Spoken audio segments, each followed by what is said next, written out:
আমাকে মাফ করে দিও রুহি। আমি না বুঝেই তোমাকে অনেক কথা বলে ফেলছি। তুমি আমাকে একটাবার বলতা।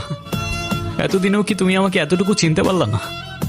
একটাবার বললে কি আমি তোমাকে ছেড়ে চলে যেতাম? তুমি আমাকে ছেড়ে যাবে না বলেই তো আমি তোমাকে বলিনি। কেন তুমি চাও যে আমি তোমায় ছেড়ে চলে যাই? হ্যাঁ, তুমি কেন আমার এরকম একটা জীবনের সঙ্গে তোমার সুন্দর জীবনটা জড়াতে চাও বলো? তুমি ছাড়া আবার কিসের জীবন? আমার জীবনটা তো ততক্ষণই সুন্দর যতক্ষণ সে জীবনে তুমি আছো।